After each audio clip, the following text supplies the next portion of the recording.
kehadirat Allah Subhanahu wa Ta'ala, karena pada sore hari ini kita masih diberi kesempatan untuk hadir di tempat ini guna mengikuti kegiatan diseminasi budaya positif oleh Haja Hakimi SPDGR CDP Angkatan 11. Dan tak lupa pula kita kirimkan salawat dan salam atas junjungan Nabi besar Muhammad Sallallahu Alaihi Wasallam, Nabi yang telah membawa kita dari alam yang gelap menuju alam yang terang benderang. Untuk mengefisienkan waktu, marilah kita memasuki acara yang pertama, yaitu pembukaan oleh protokol.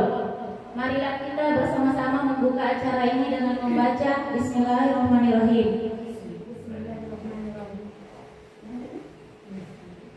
Acara selanjutnya, marilah kita mendengarkan pemaparan tentang diseminasi budaya positif oleh Haja Hakimi SDGR CDP Angkatan 11. Kepadanya disilakan dengan hormat.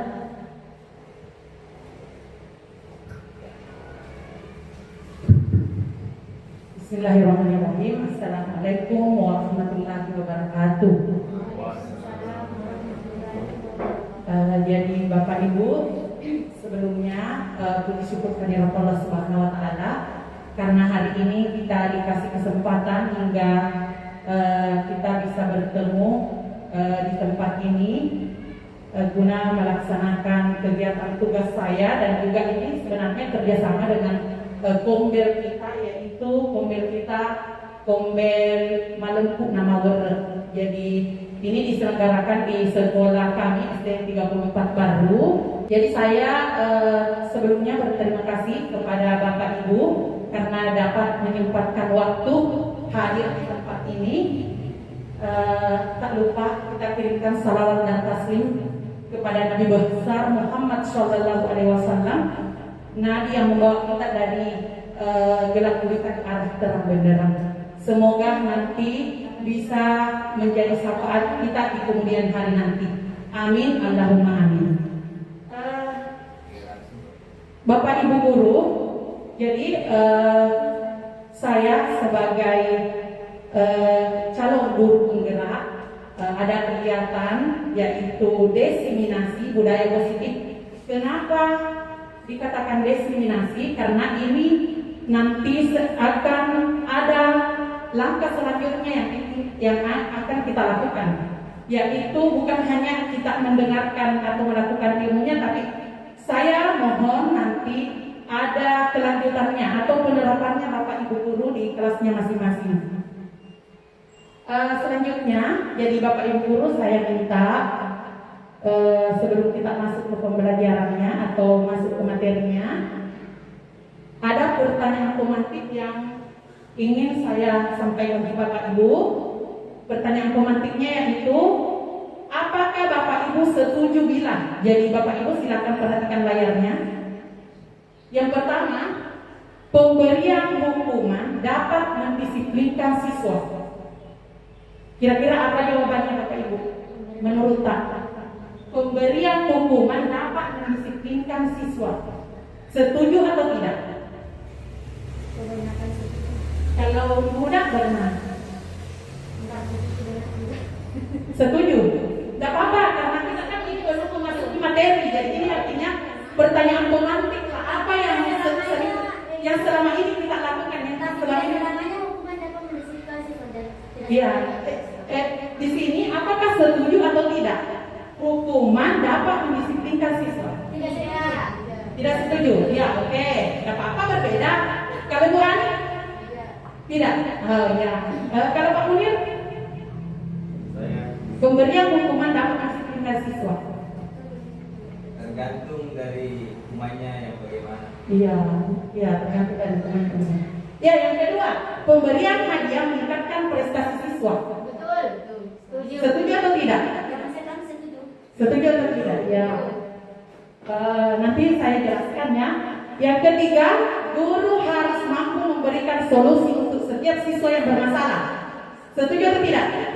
Ya, pasti setuju sama ini. Yang keempat, guru berperan sebagai teman bagi siswa. Setuju? Iya. Jadi Di sini kita akan membahasnya nanti bagaimana sebenarnya itu pemberian hukuman kepada siswa. Apakah memang berdampak berjangka panjang atau jangka pendek? Terus yang kedua itu pemberian hadiah.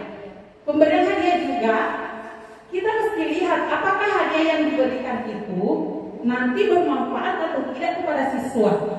Terus apakah siswa nanti kalau kita kasih hadiah akan terus meminta hadiah? Kalau kita kasih, jadi ini nanti akan kita bahas ya.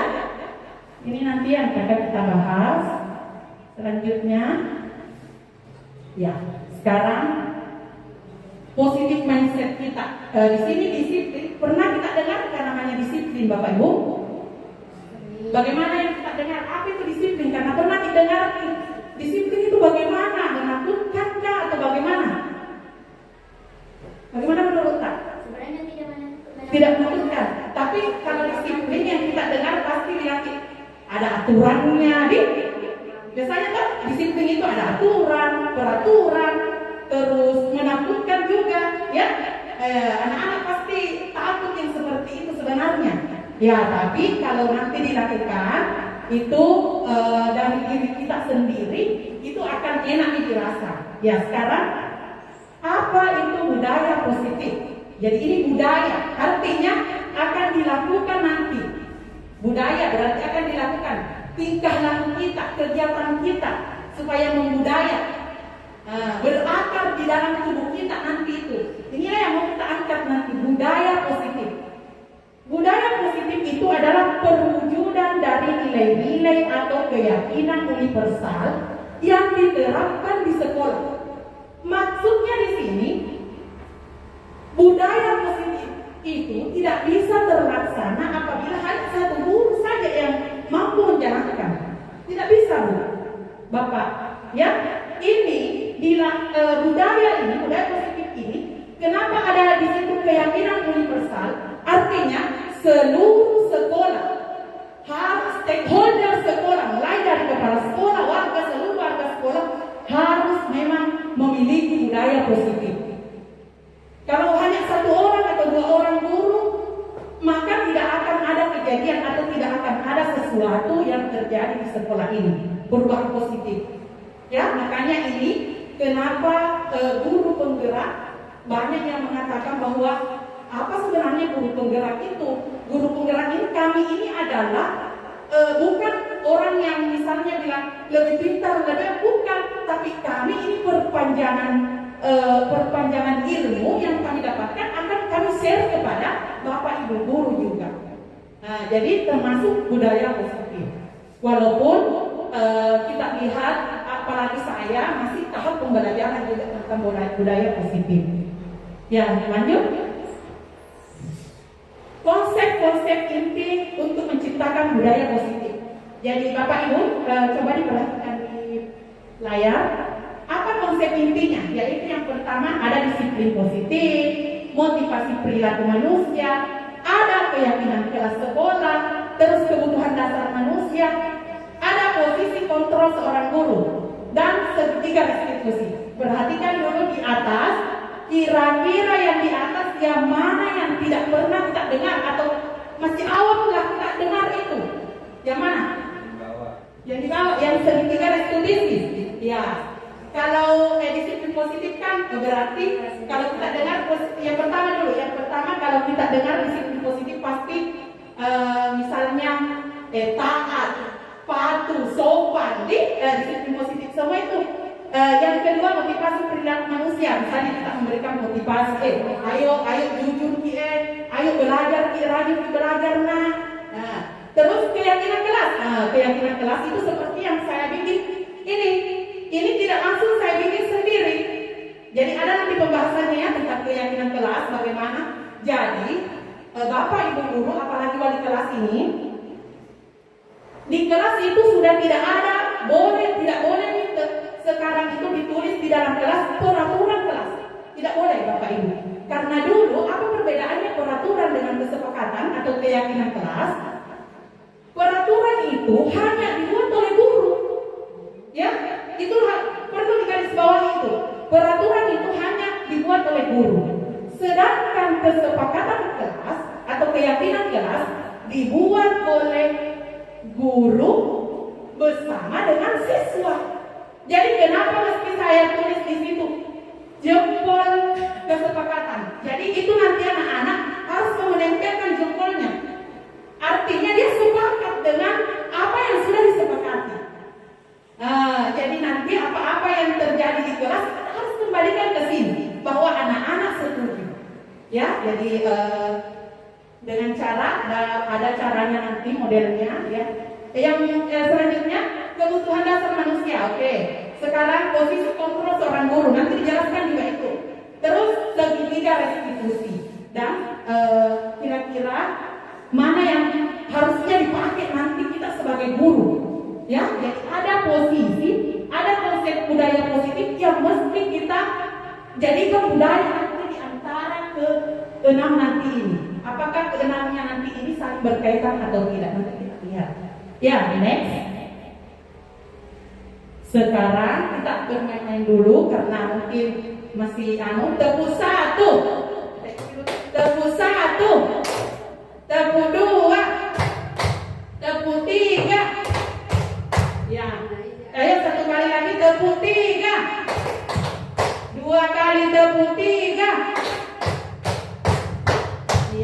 Ya, sekarang Bapak Ibu karena sudah rileks, jadi kita rileks saja. Sekarang Anda dan teman Anda melakukan kegiatan. Coba cari teman dekatnya, teman dekat tak? Coba cari teman dekat tak? Yang satu temannya itu menggenggam tangannya, seakan-akan itu temannya memiliki harga, barang berharga di dalam tangannya itu. Sekarang temannya yang satu membujuk supaya temannya mau membuka. Bagaimana caranya? Pokoknya kita bujuk itu. Lo kita gele mau kita bujuk-bujuk raya atau mau kita sogo pakai ubi goreng, terserah. Silakan Bapak Ibu. Aku menganggap bahwa ini kegiatan ini misalnya, coba Bapak Ibu silakan. Bisa bagian Apa kata gele juga atau apa kan mau kita bukain ya begini. Iya, jadi kenapa ada percobaan seperti ini? Ini artinya apapun yang kita lakukan itu adalah kendalinya dari kita sendiri. Aku yang mau dibukain. Kalau mau dibuka. Tapi kalau tidak mau itu atas kendali kita sendiri. Disinilah disiplin positif. Pengendalian diri kita. Dari diri kita sendiri. Jadi artinya itu kenapa ada Adam yang bunyi tapi tidak mau buka. Ada juga yang coba di bujuk-bujuk mau buka tangannya. Itu atas kemauan kita sendiri. Bukan berarti kita misalnya egois itu tidak, tapi ini pendirian kita. Ini dari diri kita sendiri. Ya. Lanjut, next. Jadi maksudnya di sini tadi, kenapa saya kasih kegiatan seperti ini? Itu artinya disiplin yang kita lakukan itu dari diri kita sendiri, timbulnya dari diri kita sendiri. Lanjut. Pergeseran paradigma teori kontrol. Yang pertama, ilusi guru mengontrol murid, ilusi bahwa semua. Jadi di sini ilusi guru mengontrol murid. Terus yang kedua, ilusi semua penguatan positif, efektif dan bermanfaat. Ilusi bahwa kritik dan membuat orang merasa bersalah. Ilusinya itu bahwa orang dewasa memilih hak untuk memaksa. Itu maksudnya itu kegiatan yang dilakukan tadi. Artinya ini kita bisa guru itu mengontrol murid, guru semua penguatan positif, efektif dan bermanfaat. Ilusinya di sini bahwa kritik dan membuat orang merasa bersalah. Kalau kita kritik orang bagaimana itu? Apakah kita pasti orang kalau kita kritik pasti juga akan ada rasa bersalah kalau kita kritik orang. Jadi dapat ilusi orang dewasa itu memiliki hak untuk memaksa. Itu tadi ilustrasinya kenapa buka tutup tangannya begitu. Ini, nah coba perhatikan lagi, bagaimana seseorang bisa berubah dari paradigma stimulus respon kepada pendekatan teori kontrol. Jadi teori kontrol yang bisa mengontrol kita ini adalah kita sendiri. Tidak bisa kita dikontrol sama orang lain, baik itu suami kita, baik itu apa yang kita lakukan ini itu adalah teorinya kita atau teori kontrol kita memang, ya. Jadi stimulus responnya misalnya contoh, realitasnya kebutuhan kita sama, realitas ini kebutuhan kita sama, tapi teori kontrolnya kebutuhan kita berbeda. Kadang begitu. Semua orang memiliki hal yang sama, tapi kalau teori kontrolnya setiap orang memiliki gambaran yang berbeda. Nah, itu untuk teori kontrol. Yang ketiga, kita mencoba mengubah orang agar berpandangan sama dengan kita. Pasti kita tahu harus misalnya sama pandanganku sama kita, tetapi teori kontrol ini kita berusaha memahami pandangan orang lain tentang dunia. Harus diketahui bahwa orang lain juga pandangannya. Nah, perilaku buruk dilihat sebagai suatu kesalahan. Teori kontrolnya semua perilaku memiliki tujuan dan selanjutnya, ya. Next, jadi ini adalah bagaimana seorang bisa berubah dari paradigma stimulus respon pada pendekatan teori kontrol. Perbedaannya antara kita paksa orang dengan dirinya sendiri yang mau berubah, ya itu. Nah sekarang disiplin positif. Masuk di pengertiannya disiplin positif. Apa sebenarnya disiplin positif itu? Disiplin positif adalah salah satu cara penerapan disiplin yang bertujuan untuk menumbuhkan kesadaran serta memberdayakan anak untuk melakukan sesuatu tanpa sogokan, ancaman maupun hukuman. Itu. Jadi disiplin positif itu tidak boleh. Nah, jangan kalau tidak hadir ke sekolah, saya kasih menulis 5 kali berulang-ulang. Misalnya kita ancam itu, ya kita ancam, dan sebaiknya itu ditiadakan hal seperti itu karena anak-anak mungkin takut pada saat itu, siswa tak takut pada saat itu, bapak ibu, tetapi kedepannya pasti akan berulang kembali. Pasti belajar atau luar ngesok, ayo desin aja ambil pernah. Pasti begitu, tak? Yang kita lihat sekarang namanya tak? Pasti begitu siswa, karena hanya ancaman yang kita lakukan, maupun hukuman begitu juga. Oleh tidak kerjakan pernah, naik berdiri di sini. Oleh waktu seminggu, engkau pada tolesi aja. Karena itu hanya hukuman. Anak-anak itu hanya pikirannya apa kalau dihukum begitu mudah dia. Dia memang tidak tanamkan dalam dirinya kedisiplinan. Kedisiplinan itu kan bukan hanya dengan datang tepat waktu, mengerjakan PR juga itu disiplin. Begitu. Lanjut. Next. Ya, sekarang nilai-nilai kebajikan universal.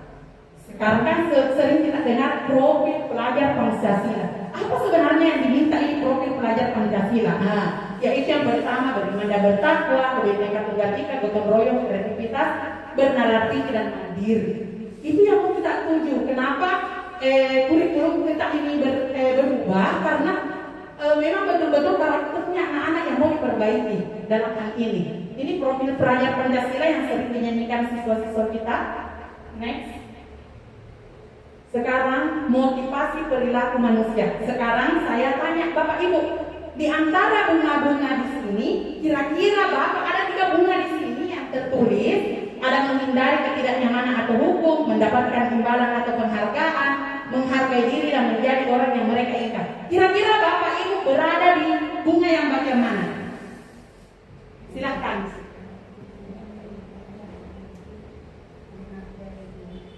Apakah di menghindari ketidaknyamanan hukuman, ataukah mendapatkan imbalan atau penghargaan, atau menghargai diri dan menjadi orang yang mereka inginkan?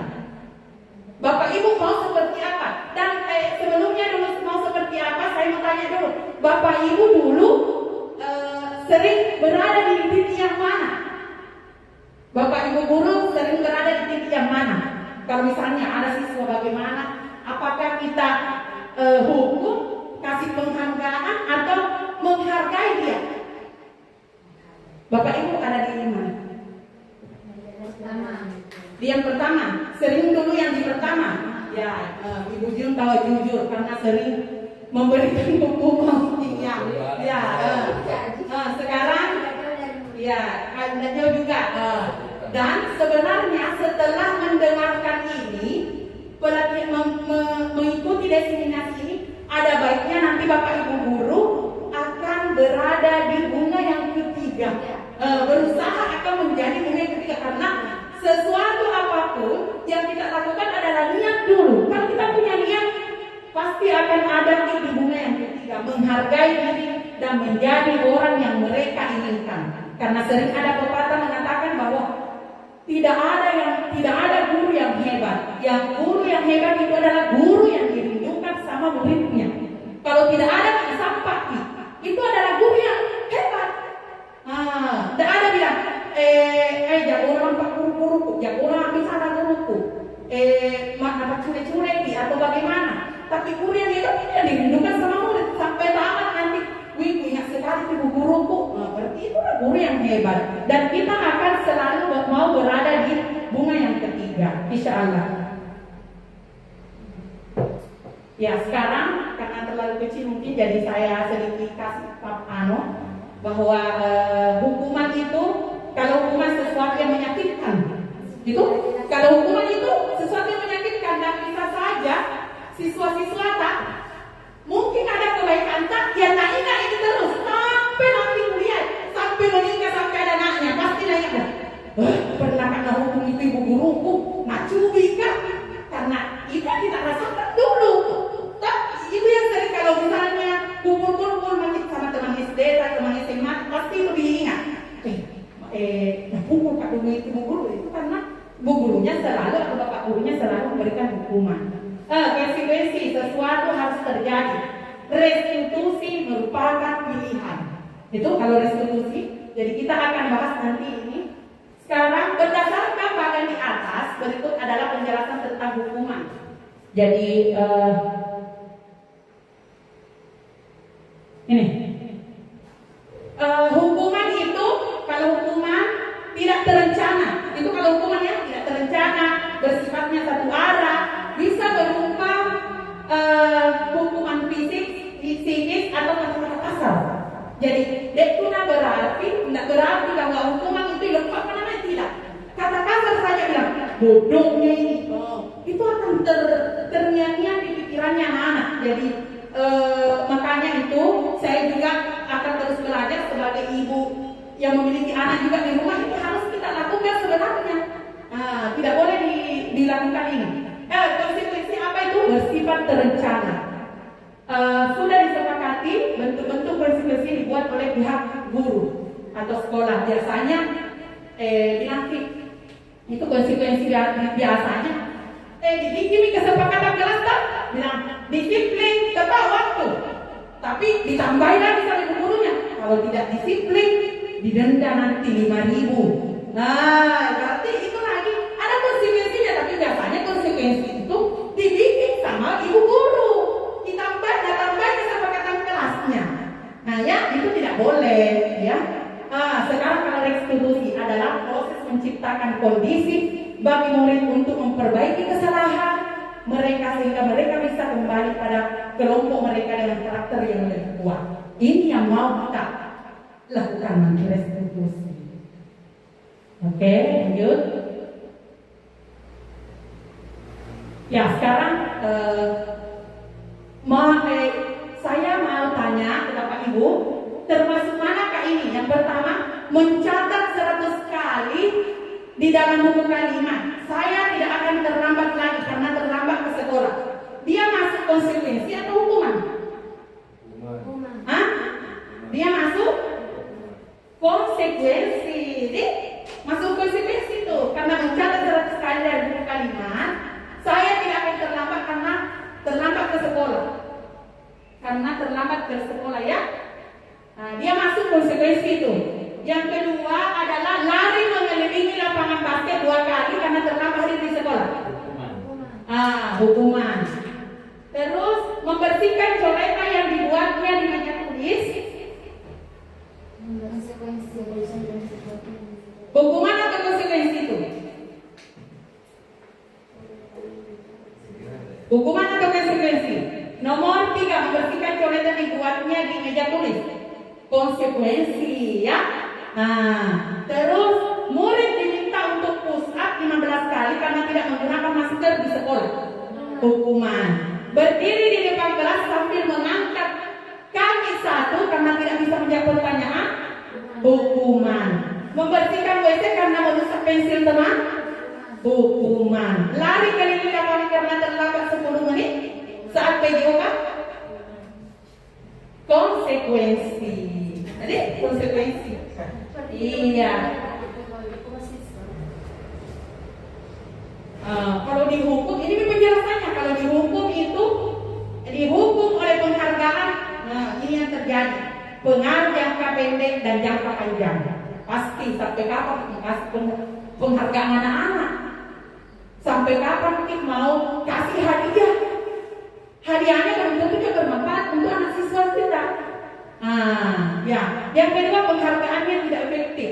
Itu tadi tidak biasa, tidak berguna untuk anak-anak. Ya. Penghargaan merusak hubungan, betul. Karena cemburu nih nantinya rusak eranya dia. Makanya sekarang boleh memberikan penghargaan kepada siswa, asalkan semuanya diberikan. Karena semua anak-anak itu ada kelebihan dan kekurangannya. Ada kelebihan, ada misalnya dikasih penghargaan anak yang terpintar matematika, anak yang terpintar IPA, atau anak yang rajin. Kasih semua begitu Bapak Ibu. Kalau kita mau bikin penghargaan, jangan hanya 1-2 orang yang kita kasih. Penghargaan mengurangi ketepatan, ya. Penghargaan mengurangi kualitas. Penghargaan mematikan kreativitas. Iya, betul itu. Karena biasa kalau tidak dikasih nih hadiah, langsung nih tidak diiming-iming hadiah atau tidak ada hadiahnya langsung nih. Tidak bisa ya, misalnya lomba mewarnai apa ada hadiahnya langsung daya, tidak bisa Kak. Karena itu sudah membunuh kreativitasnya anak. Penghargaan menghukum. Terus motivasi ini dari dalam atau intrinsik namanya, ya. Itu untuk penghargaan. Jadi sebaiknya dikurang-kurangi itu penghargaan kepada anak-anak. Boleh dikasih teguh salut kalau misalnya anak naik ke papan tulis, supaya kan kadang juga dikasih semangat anak-anak itu bisa. Tapi jangan 1-2 orang saja dikasih begitu. Setidaknya sekali-kali itu temannya yang lain. Ingat-ingat di dalam satu kelas, tidak pernah dikasih si A ini tepuk salut, coba kasih tepuk salut buat ini, tepuk salut, dung dung dung, dung dung dung, salut. Ya, sudah anak pakai begitu saja, tidak perlu pakai barang. Ya, itu sudah termasuk pujian kepada anak-anak. Mengapa keyakinan kelas bukan peraturan kelas? Ini tadi sudah saya jelaskan sebelumnya. Jadi kita next saja ini. Ya, Bapak Ibu kita lanjutkan. Jadi silakan perhatikan di slide. Mengapa kita memiliki peraturan tentang penggunaan helm pada saat mengendarai kendaraan roda 2 atau motor? Kenapa bisa itu? Karena mengikuti peraturan. Karena ada peraturan toh. Jadi kita harus ikuti ini. Iya, supaya tidak apa lagi?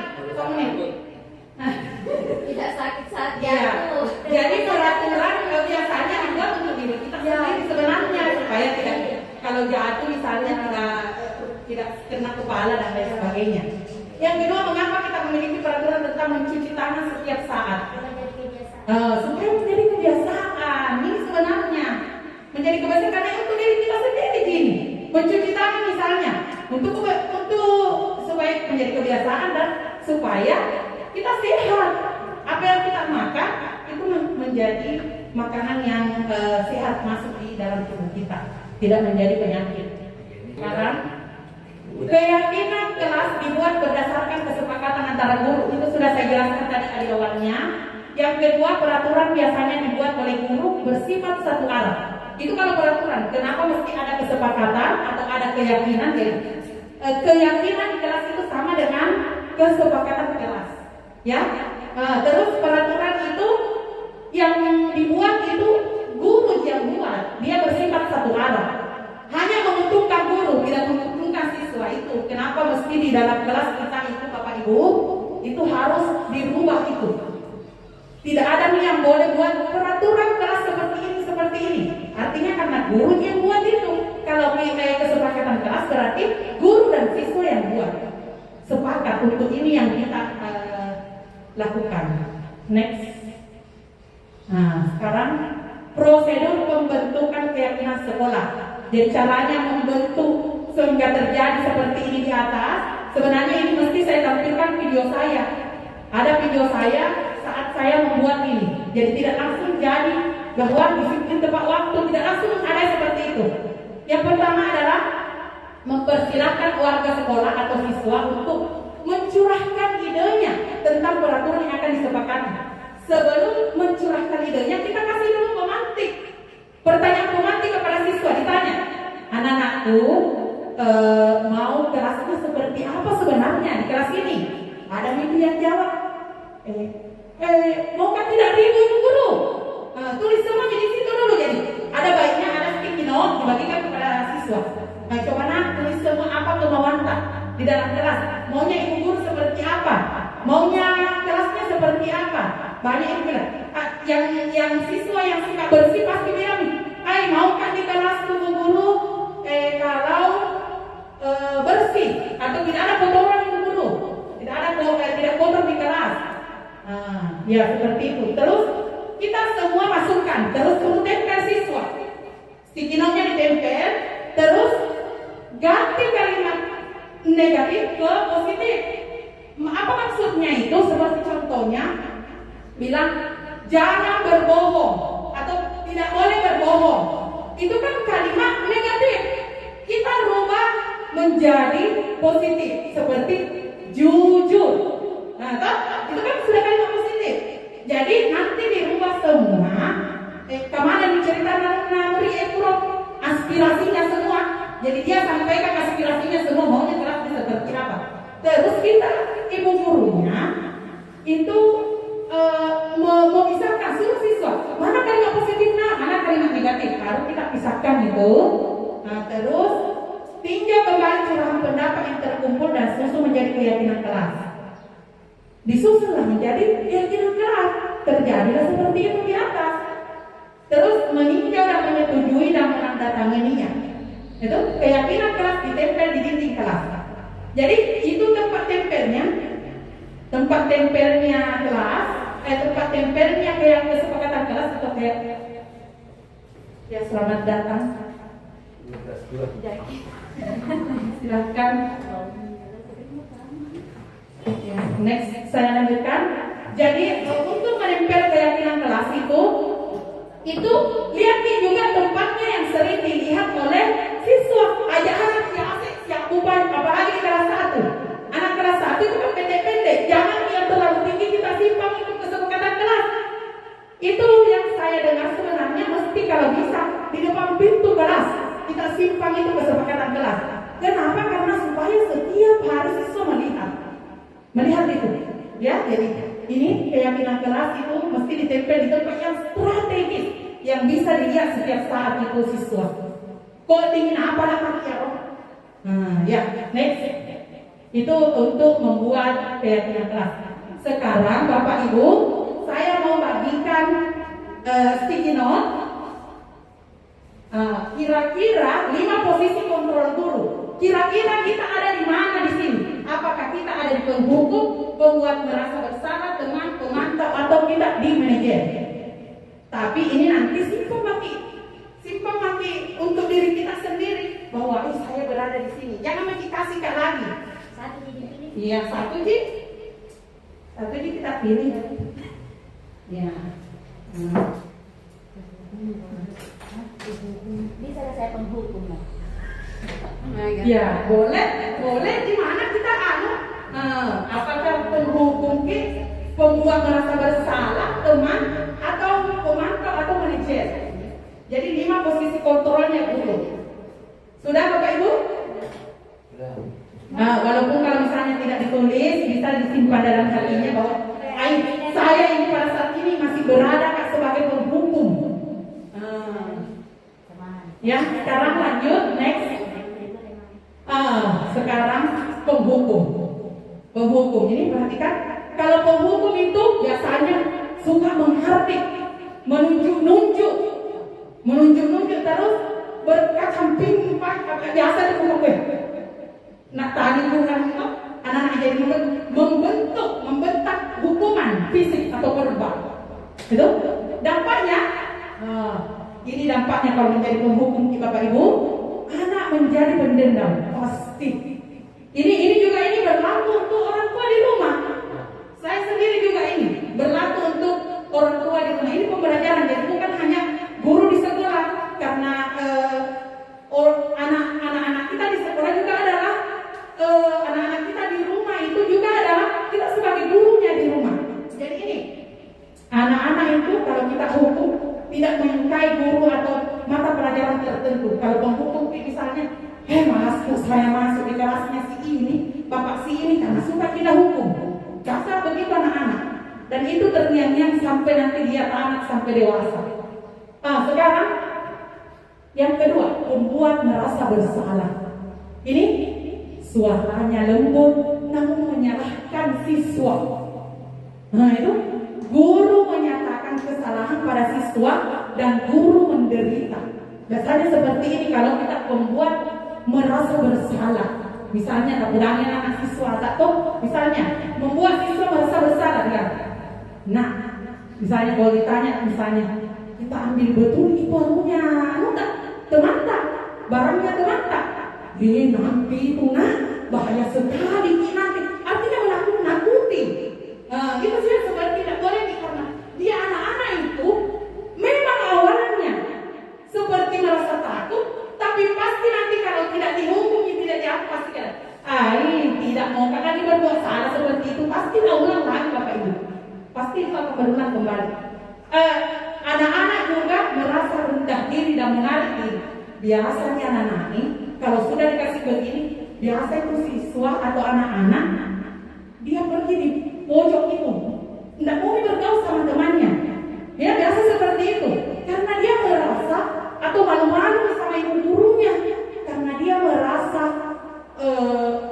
maksudnya merasa bersalah sekali. Ya merasa bersalah sekali di sini. Sekarang menjadi teman. Nah, ini jadi ada nanti videonya bagaimana sih guru itu menjadi penghukum. Ada nanti video yang saya tampilkan. Tuh teman. Jadi ada juga guru yang biasa menjadikan siswa sebagai teman. Guru bersikap ramah, cenderung bersinggah gurau untuk menghangatkan suasana. Apa dampaknya ini? Kalau begini biasa juga murid bergantung pada satu orang. Yang bilang aku dia guru aku makanya aku pergi guru ini dia aku suka guru karena seperti teman baku jadi apalagi kita SD tidak apa-apa karena memang anak-anak. Bagaimana kalau anak SMA toh? Saya yang kedua yang selanjutnya membuat siswa tidak mandiri. Ini membuat siswa tidak mandiri ya. Jadi lanjut pemantau. Kalau pemantau nada bicara dan ekspresinya datar, nanti tanya anak-anaknya apapun yang terjadi, mau minta tanya lo mulia. Pasti ada kan tidak boleh begitu. Begitu juga orang tua di rumah tidak boleh seperti merasa bahwa lo naria ikut dia. Biasa seperti itu, tidak boleh ada sifat seperti itu. Identitas berhasil pemantau tetap memantau pada saat siswa diberi sanksi. Ya, apa dampaknya ini? Dapat menghitung hadiah atau hukuman yang diberi tanpa melihat nilai kebijakan, tidak sepenuhnya mandiri ya. Sekarang manajer. Manajer itu suara netral dan tercipta identitas positif atau berhasil. Mengajukan pertanyaan bermakna, siswa memecahkan masalah. Dampaknya murid menjadi pede atau percaya diri, memecahkan masalah sendiri. Bapak Ibu, kita diminta sebenarnya guru itu sebagai manajer. Sebagai manajer, ya, kita hanya membimbing siswa. Kita tidak boleh menghardik siswa, tapi kita harus membimbingnya. Kita tidak boleh menjadikan siswa kita merasa tidak percaya diri. Tidak boleh kita menyalahkan siswa. Tapi harus tetap dikembalikan kepada diri kita. Apa sih yang salah dari diri saya sehingga murid saya begini dan begini, ya? Gitu. Lanjut. Sekarang kebutuhan dasar manusia. Ini kebutuhan manusia itu adalah bertahan hidup. Terus kita ini membutuhkan kasih sayang dan rasa diterima, penguasaan, kebebasan dan kesenangan. Itu kebutuhan dasarnya kita sebagai manusia. Bertahan hidup, kasih sayang, dan butuh kasih sayang. Perhatikan pertanyaan pematik yang ada di atas. Aku senang main kejar-kejaran dengan ibu guru, seru. Dia masuk kesenangan, kasih sayang atau apa? Aku senang main kejar-kejaran dengan ibu guru, seru, kesenangan. Nomor 2, ibu kejar aku karena ibu guru sayang aku. Dia masuk kemana? Kasih sayang. Terus nomor 3, aku hebat kan bisa bikin ibu guru kejar aku. Dia masuk penguasaan, ya. Dia masuk penguasaan ini. Terus aku bosan belajar mewarnai tulis di dalam kelas. Dia masuk apa? Kebebasan. Dia mau bebas seperti itu. Jadi ini manusia itu memiliki ini kemauan seperti itu. Dunia berkualitas. Sekarang Bapak Ibu, jadi nanti yang terakhir saya mau tampilkan video bagaimana sih guru sebagai penghukum, bagaimana. Jadi saya tampilkan nanti video. Terus ada pertanyaan lagi. Jadi Bapak Ibu boleh saya kasih mic-nya nanti. Pertanyaan pertama, siapakah orang yang paling penting dalam hidup Anda? Coba dari Ibu Huda, siapa orang yang paling penting dalam hidup Anda? Orang tua. Orang tua. Kalau Pak Munir, orang tua juga. Istri. Orang tua juga, ya. Nah, sekarang nomor 2, nilai-nilai kebajikan apa yang terpenting dalam hidup Anda? Kalau Ibu Ju, nilai kebajikan apa yang terpenting dalam hidup Anda? Kejujuran. Oke, nilai yang paling penting dalam hidupnya Ibu Ju, kejujuran. Yang ketiga, kalau Anda menjadi orang ideal, karakter atau sifat apa yang Anda paling inginkan pada diri Anda? Kalau misalnya menjadi orang ideal, karakter atau sifat apa yang Anda paling inginkan pada diri Anda? Karakter diri apa? Misalnya menjadi orang yang suka memberi, suka menolong. Ini yang paling ideal nih. Terus apa pencapaian Anda yang sangat Anda banggakan saat ini? Ibu Jum, apa pencapaian Anda yang sangat Anda banggakan saat ini? Misalnya menjadi guru. Karena melihat sekarang susahnya menjadi PNS, artinya kita pencapaian Anda sangat banggakan itu adalah menjadi seorang abdi negara. Membahagiakan kedua orang tua, ya bagus. Terus ini, apa pekerjaan ideal bagi Anda? Guru. Menjadi seorang guru. Tapi di sini mesti menjadi guru yang dirindukan oleh muridnya. Sekarang ceritakan bagian perjalanan hidup Anda di mana Anda merasa itulah titik puncak hidup Anda. Coba ceritakan dulu pada masa bagaimana. Siapa yang bisa? Bang Munir? Ya, di sini bisa perjalanan yang paling berkesan misalnya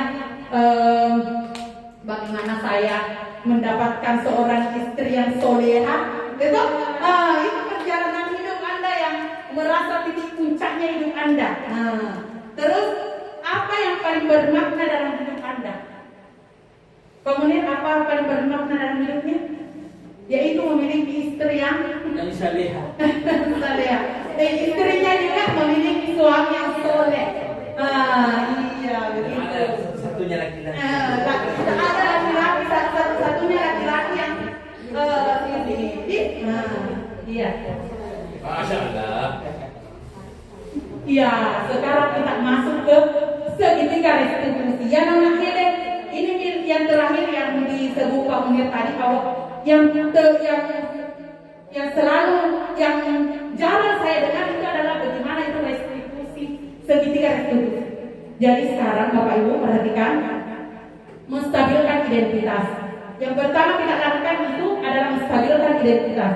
Jadi Bapak Ibu, untuk menerapkan disiplin positif di sekolah kita, yang mesti dilakukan adalah yang ini, segitiga restitusi. Apa itu? Yang pertama menstabilkan identitas. Kalau misalnya contohnya ada anak yang terlambat datang upacara, panggil dia dulu baik-baik, tanya bilang, nah, kalau tahu nih terlambat, nah, terlambat kita datang ke sekolah, pasti dia jawab iya. Tanya lagi dulu bahwa setiap orang jadi menstabilkan dulu identitasnya supaya dia tidak down, ya. Setiap orang pasti pernah melakukan kesalahan, kita tanya begitu nih, kamu bukan satu-satunya orang yang pernah melakukan ini. Kasih dulu semangat seperti itu, ya. Akhirnya nanti akan timbul kejujuran dari anak tersebut, ya. Terus yang kedua, kita harus validasi dulu kebutuhan, yaitu kamu tentu punya alasan mengapa kamu terlambat. Kita tanya begitu, pasti ada alasan tak kenapa kita terlambat upacara.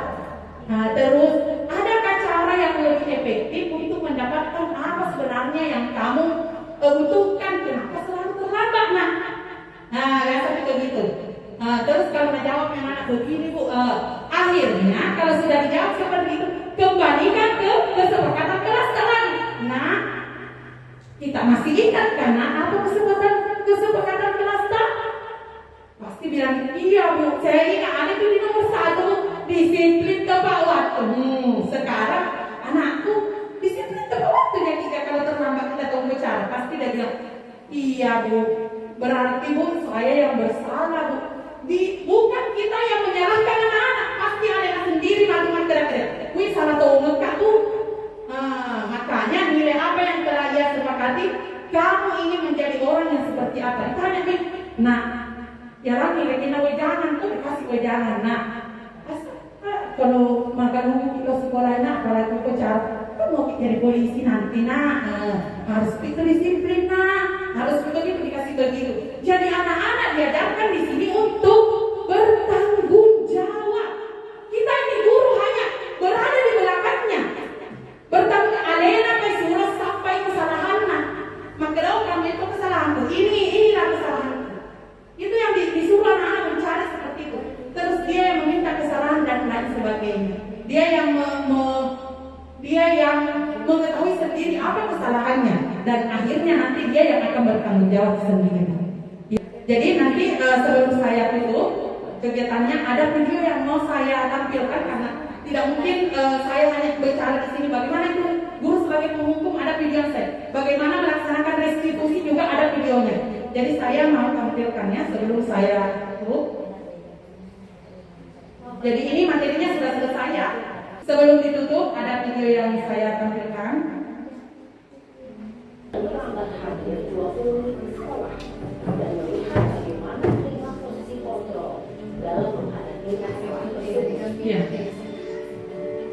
Ya, ini posisi penghukum Bapak Ibu. Videonya seperti ini.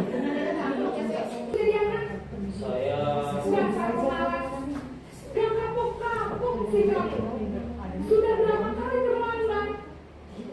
Sana, kamu keliling lapangan basket 2 kali. Itu penghukum itu tidak bisa connect ke sini. Kamu melawan ibu. Berani-berani. Ini posisi penghukum ini. Sudah terlambat, masih berani jawab pula. Sekarang keliling lapangan basket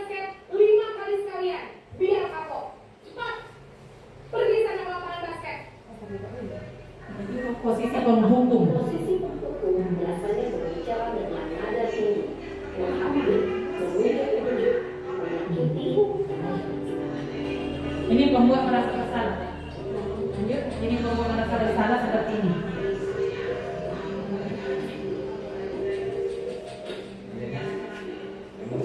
Sama ini pemerannya. Nah. Selamat pagi, Bu. Naren. Ya. Kamu kenapa terlambat lagi? Makanya kata-kata anak tuh nah ini. Naren. Ya. Kamu senang ya bikin ibu susah ya? Kalau kamu terlambat lagi, nanti ibu yang ditegur bapak kepala sekolah, nak. Disangka ibu tidak bisa membina kamu. Duh, gimana ini? Maaf, Bu. Duh, Gusti Naren. Kamu suka ya Ada anak-anak. kepala sekolah? Terus, sekarang ibu harus tulis apa ini buku absen? Ini kamu sudah sering terlambat loh. Ibu harus apa coba? Maaf, Bu. Maaf sekali. Ya sudah, lain kali jangan bikin ibu susah lagi ya nak ya. Ibu tidak akan kuat lagi kalau kamu begini terus. Bisa jantungan kalau ibu ditegur bapak kepala sekolah. Sana cepat ke kelas. Maaf ya, Bu. Maaf sekali. Itu untuk posisi Membuat rasa bersalah. rasa bersalah. Jalan dengan nada tenang. Bersalah. Murid akan mencoba. Penjelasannya. Nah ini. Naren, Jadi teman ini. Ini posisi kontrol guru jadi teman. wah, sudah jam berapa ini? Nah, jadi ini nak jadi teman. Iya, Bu.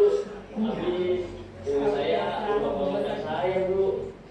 Kamu malah menyalahkan ibu kamu. Kamu bukannya anak yang larinya paling kencang. Kok terlambat sih?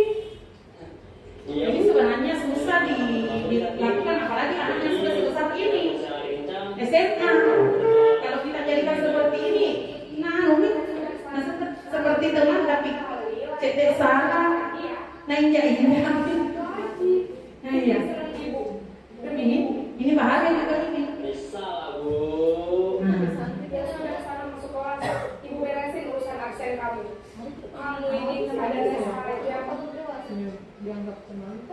Dianggap teman, tapi kita tidak boleh juga karena itu akan berdampak jangka pendeknya. Nah, kalau begitu dia hanya melakukan di guru tertentu.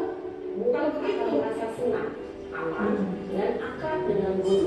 ini tercipta adalah Sukses atau berhasil. namun, Perlu ingatkan karena ini masih dorongan eksternal.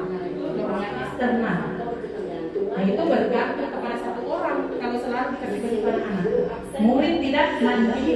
Itu Murid bisa berperilaku baik, namun hanya kepada orang-orang tertentu saja yang mengajaknya sebagai teman. Tapi kalau tidak mengajaknya sebagai teman, anak kecil. Begitu.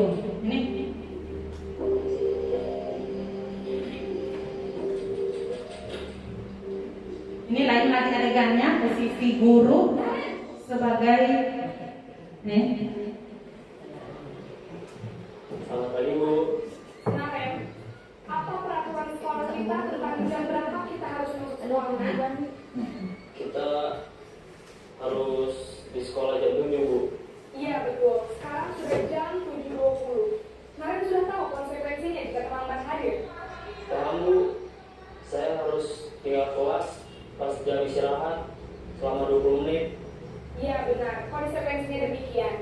Jadi nanti jam 9.30 pas istirahat, kamu harus tinggal di kelas, kerjakan tugas tambahan untuk ketertinggalan kamu, ya. Baik, Bu.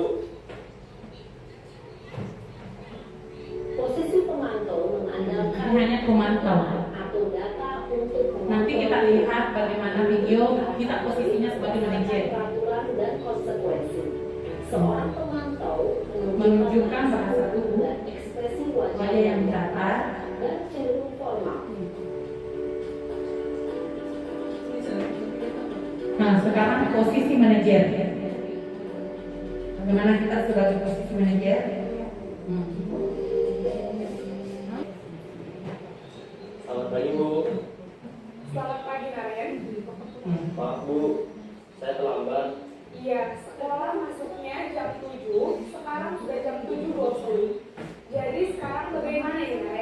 Maaf Bu, saya lupa setel alarm saya semalam. Nah, ini sudah dipakai restitusi ini. Sudah dipakai tadi segitiga restitusi. Menghargai diri sendiri dan orang lain mungkin ya Bu. Setuju. Jadi, apakah Naren meyakini prinsip saling menghormati tersebut? Iya Bu, saya meyakininya. Apakah Naren bersedia memperbaiki masalah keterlambatan ini? Ya, Bersedia Bu. Bagaimana kamu akan perbaiki masalah keterlambatan ini? Saya akan coba untuk tidak lupa menyetel alarm saya Bu. Baik, kalau Naren lupa menyetel alarm di rumah, ada orang yang kira-kira bisa bantu mengingatkan tidak? Ada Bu, kakak saya, Kak Emma. Ada lagi selain Kak Emma? Selain Kak Emma, ada ibu saya. Baik, jadi yang mengingatkan Naren adalah Kak Emma dan ibu kamu ya? Kira-kira akan mulai alarm kapan? kira-kira kamu. Setelah pulang sekolah, akan segera saya lakukan. Baik, jadi Naren akan setel alarm untuk bangun besok pagi dan akan diingatkan oleh kakak dan ibunda Naren ya. Ada lagi yang mungkin perlu dilakukan Naren agar tidak terlambat bangun Ya, lagi. itu video. Baik Naren, terima kasih kerjasama kamu. Sekarang itu tadi yang terakhir adalah posisi kita sebagai manajer, dan ini sudah ada segitiga restitusi yang dipakai.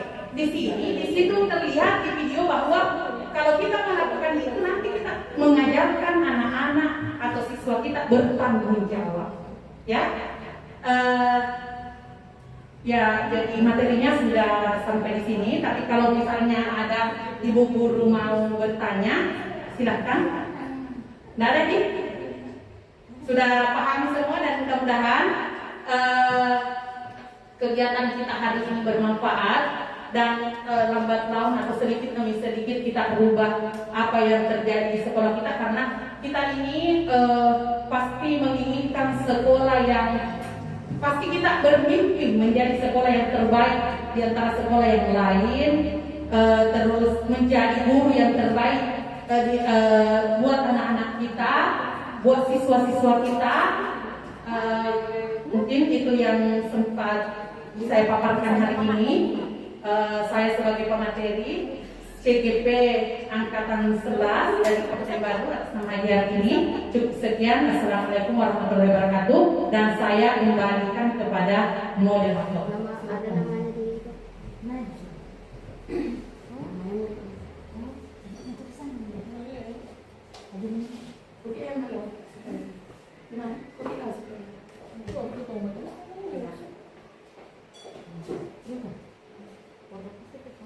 Bapak Ibu guru hebat yang berkesempatan hadir pada hari ini. Itulah tadi pemaparan tentang diseminasi budaya positif oleh Ibu Haji Hartini SPD DGR.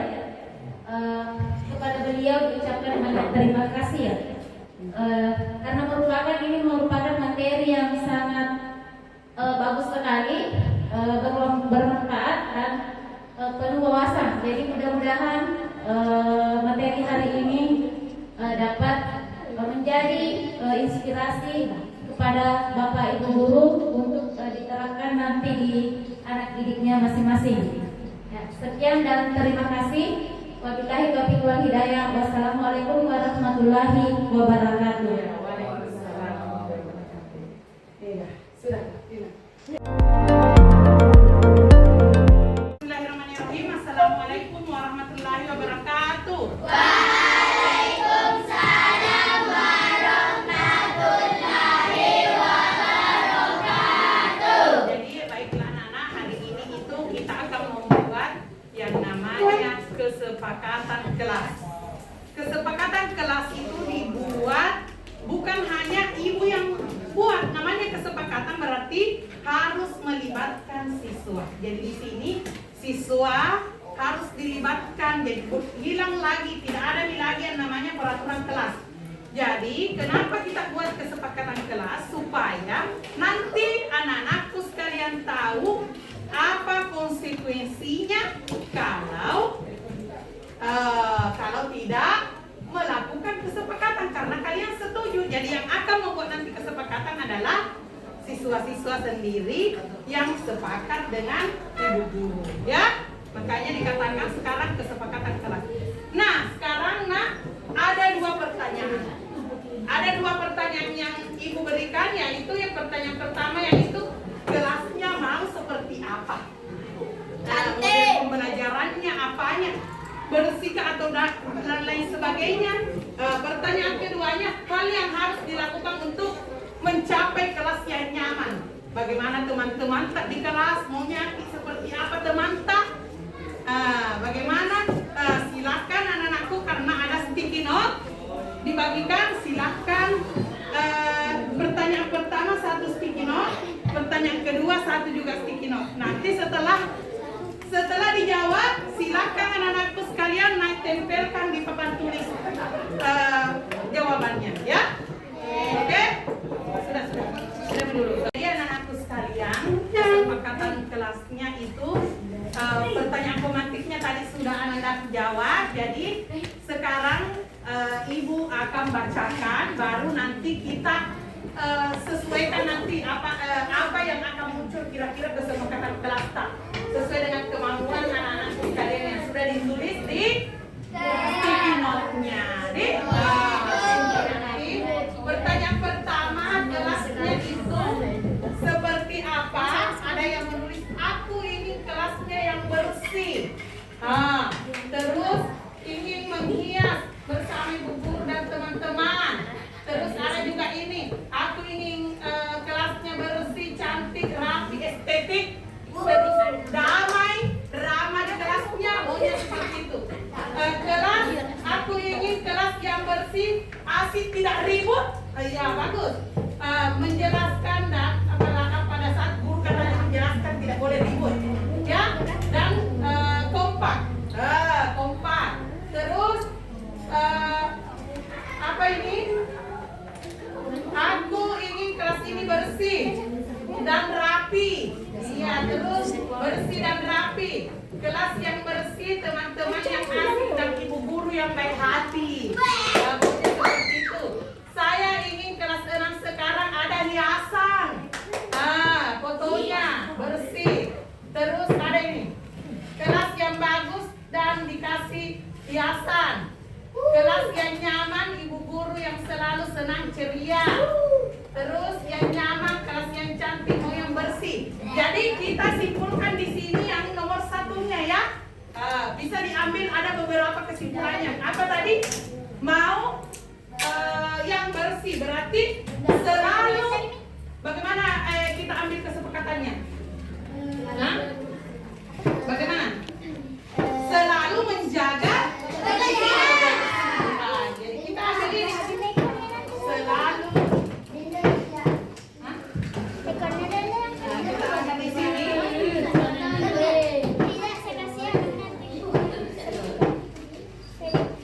Selalu menjaga. Selalu menjaga kebersihan. Sepakat? Sepakat dengan aku ini? Selalu menjaga kebersihan. Maksudnya di sini selalu menjaga kebersihan dari pagi sampai jam pulang sekolah. Jadi kalau ada yang tidak membersihkan atau ada yang tidak menjaga kebersihannya, berarti kesepakatannya tidak dilaksanakan. Di sini diharapkan supaya anak-anak sekalian bertanggung jawab atau tahu diri sendiri. Saya maunya bersih kelas, saya mau bersihkan sendiri deh. Begitu, ya. Sekarang kita nomor 2 lagi. Nanti sana nih, ada jangan kata lagi dua Pak. Kan anak kuliah. Nomor 2. Apalagi nomor 2 tadi? Saya mau kelasnya rapi, terus indah. Jadi kalau menjaga kebersihan itu sudah masuk nih, rapi, indah deh. Berarti sudah tidak perlu lagi. Kan sudah ada ini rapi. Terus indah. Masuk semuanya di sini. Kalau sudah bersih, berarti masuk di rapi, indah. Terus apa lagi nih? Mau kelasnya dikasih ramai. Apa lagi di sini? Ramai. Oke, di situ. Terus apa lagi? Apa lagi yang kedua? Estetik. Apa lagi yang lain sebagainya?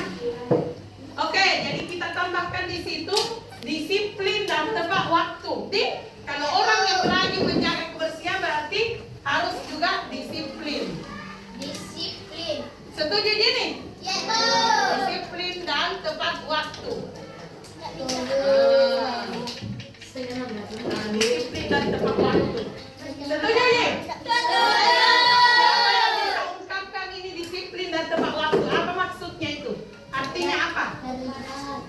Artinya datang cepat sebelum dimulai pembelajaran harus datang cepat. Terus kalau bicara orang harus datang juga cepat. Terus menjaga menjaga ini kerapian.